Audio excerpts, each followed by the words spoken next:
नमस्कार दोस्तों, उम्मीद है आप अच्छे होंगे। आइए आज हम कुछ ऐसे आम जनों के बारे में बात करेंगे, कॉमन मैन के बारे में बात करेंगे। मैं समझता हूँ वैसे लोगों के दम पर ही आज हमारी मानवता जी है। तो सबसे पहले हम बात करते हैं मुंबई की डेजी मेंडिस। शायद आपने नाम सुना हो ना सुना हो, मुझे पता नहीं। डेजी मेंडिस एक कॉमन महिला, आम महिला। बात 80 के दशक की है, जब टाटा मेमोरियल कैंसर हॉस्पिटल में एक हड़ताल हुआ 9 दिनों तक, और उस हड़ताल के हिंसात्मक होने का खतरा पैदा हो गया। फिर भी डेजी मेंडिस अपना काम सुचारू रूप से करती रही। उनका काम था रोगियों का सेवा करना, साफ सफाई करना, उनके कपड़े धोना, उनके घाव साफ करना, उनका देखभाल करना।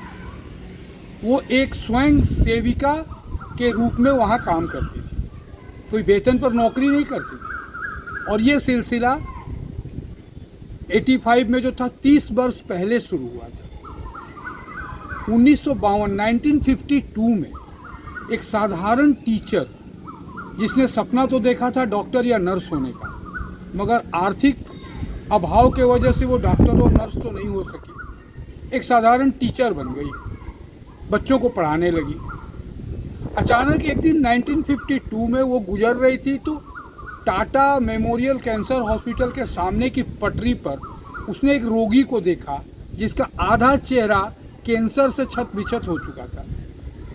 उसे देखने के बाद अजीब भाव उनके मन में पैदा हुआ। वो घर आ गई, मगर रात भर उन्हें नींद नहीं आई। वो रात भर जब भी आंख बंद करती, उसी रोगी का चेहरा उनके आंखों के सामने आ जाता। वो सो नहीं सकी। सुबह उठकर उसने पहला काम किया कि डेजी मेंडिस सीधा दौड़कर टाटा मेमोरियल हॉस्पिटल के करीब गई और उस रोगी से मिली और उसे सांत्वना दी और उसके बारे में बातें की। उससे पूछा तो वो बताया कि मैं यहीं का एक संपन्न पान का दुकान करने वाला पान वाला था, मगर जैसे ही मेरे चेहरे पर कैंसर के लक्षण उभरे, मेरा पूरा व्यापार चौपट हो गया और आज मैं हर जगह से अकेला हूँ और यहाँ पड़ा रहता हूँ। मेरा आधा चेहरा ख़त्म हो चुका है। बेटी, तुम फिर आना मेरे से बातें करने, मुझे सहारा देने। आज तुम आई हो तो मुझे बहुत अच्छा लगा। वहीं से ये सिलसिला शुरू हुआ।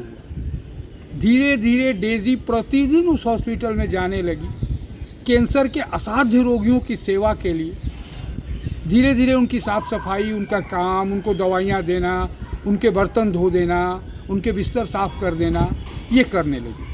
करते करते करते करते जब ये काम इतना ज़्यादा बढ़ गया कि लास्ट में उन्होंने शिक्षिका की नौकरी छोड़ दी, पढ़ाना छोड़ दिया और इसी में डूब गई। समय गुजरता गया और 30 सालों के बाद 1985 में भी हड़ताल के वक्त, जबकि जो हड़ताल हिंसात्मक हो रहा है, उसमें भी वो अपना काम उसी लगन से करती रही।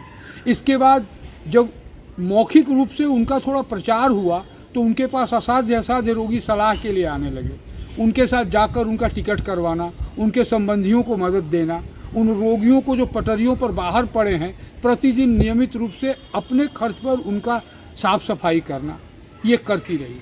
मुझे पता नहीं आज डेजी मेंडिस कहाँ है। ये 1985 की बात है और आप समझेंगे मैंने कहाँ से ये देखा। रीडर डाइजेस्ट के 1985 के एक अंक में डेजी मेंडिस के बारे में लिखा गया था। मुझे याद आया, एक आम महिला, आर्थिक सोर्स नहीं, कोई बहुत बड़ा डोनेशन नहीं, अपनी पूरी ज़िंदगी कैंसर के असाध्य और असहाय मरीजों के पीछे स्वयं सेविका के रूप में उन्होंने खपा दी। सलाम है ऐसी महिलाओं को।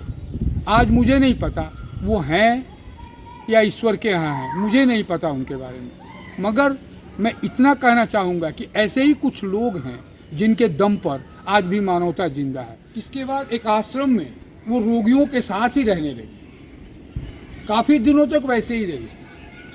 आज मुझे नहीं पता वो कहाँ है, ना उनके बारे में कोई सूचना है। वो एक आम महिला थी, उनके बारे में सूचना कहाँ से मिली। एक और हस्ती है, आइए हम उनके बारे में बात करते हैं। गुजरात के अहमदाबाद से धनसुख भाई दवे, वो साइकिल के करतब दिखाते थे, साइकिलिंग करते थे।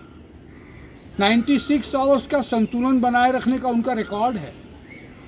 यह सिलसिला कैसे शुरू हुआ? धनसुख भाई अहमदाबाद के एक कारखाने में काम करते थे। अचानक एक बार उस कारखाने में आग लग गई, कई लोग मारे गए, कई लोग घायल हुए। ये भी 50 के दशक की घटना है, 50s के बाद मैं बता रहा हूँ। उसके बाद धनसुख भाई खुद घायल हो गए और अस्पताल में पड़ गए। 2 महीने के बाद जब वो धीरे धीरे थोड़ा ठीक हुए तो वो डिप्रेशन में चले गए, उन्हें अवसाद ने घेर लिया, यहाँ तक कि उन्होंने आत्महत्या करने की सोची। मगर पॉजिटिव पावर्स या सार्थक शक्तियाँ उनके दिमाग में फिर से उथल पुथल हुई और उन्होंने सोचा कि ना, जान देना कोई समस्या का हल नहीं है, क्यों ना कुछ सार्थक किया जाए। और बचपन से उन्हें साइकिल से बड़ा लगाव था। उन्होंने अच्छा होने के बाद अहमदाबाद के उस कारखाने की नौकरी से त्यागपत्र दे दिया और साइकिलिंग को ही अपना जीविका बना लिया। अब वो साइकिल पर संतुलन बनाते, लंबे लंबे देरी तक साइकिलिंग करते और उससे जो आय होता तकरीबन रोज़ करतब दिखाते सड़कों पर। 15 रुपए के करीब दैनिक आय उनको होने लगा। कुछ दिनों के बाद मौखिक रूप से और एक गुजराती अखबार में उनका नाम आने से थोड़ा उनका डिमांड बढ़ गया। उसके बाद उन्हें बाहर से इनविटेशन आने लगे और वो अजीब अजीब करतब दिखाने लगे। यही करते करते 1985 तक आते आते एक बार राजकोट में कोई प्रोग्राम करके उन्हें 1 लाख तकरीबन 53 या 60 हज़ार रुपये का आय हुआ। कहीं कोई बुलाया और प्रोग्राम में 1,60,000 उन्होंने कमाया और 1,30,000 के करीब उन्होंने कुष्ठ रोगियों के लिए दान कर दिया। उन्होंने सोचा कि इतना पैसा मैं क्या करूँगा। इसके बाद ये सिलसिला चल निकला। वो अपने आय से केवल अपने ज़रूरतों के लिए कुछ पैसे रखकर सारा पैसा कुष्ठ रोगियों के लिए देने लगे और ये सिलसिला काफ़ी दिनों तक चलता रहा। बाद में उन्होंने एक चुनौती और स्वीकारी। उनका सपना था कि मुंबई के गगनचुंबी इमारतों पर, 2 इमारतों पर रस्सी बांधकर मैं 120 आवर्स का एक रिकॉर्ड बनाऊं। फिर उन्होंने कहा है कि मेरा सपना था कि मैं एफिल टावर से लेकर एम्पायर स्टेट बिल्डिंग तक ऊपर रस्से पर अपना साइकिल चलाऊं। ये सब उनके सपने थे। इसके बाद ये भी रीडर डाइजेस्ट में आए। वर्ल्ड की एक प्रतिष्ठित पत्रिका रीडर डाइजेस्ट ने 1987 में डेजी मेंडिस और धनसुख भाई दवे को हाईलाइट किया अपने पत्रिका में। ये वो आम आदमी थे जिनके दम पर आज भी मानवता जिंदा है और वो जब तक रहे उनके आय का 90% कुष्ठ आश्रम को जाता रहा, कुष्ठ रोगियों के सेवा में जाता रहा। ऐसे ऐसे लोग थे। अंत में मैं एक बात कहकर अपनी बात खत्म करना चाहूँगा। बाकी है जिनके दम पर नामो निशान हमारा। ऐसे ही लोग हैं जिनके दम पर आज भी हमारा नामो निशान बाकी है, मानवता जिंदा है। तो दोस्तों, ये आम लोग थे। आपको गिनीज वर्ल्ड के रिकॉर्ड में ये नहीं मिलेंगे, बड़ी बड़ी किताबों में इनका नाम नहीं आएगा, प्रतिष्ठित अखबारों में इनका नाम नहीं आएगा, मगर धन्य है रीडर डाइजेस्ट जिसने वर्ल्ड में इनको हाईलाइट किया, डेजी मेंडिस और धनसुख भाई दवे। मैं नमन करता हूँ इन दोनों हस्तियों को और इसी के साथ आपकी मंगल कामना करते हुए आज की बात खत्म करता हूँ।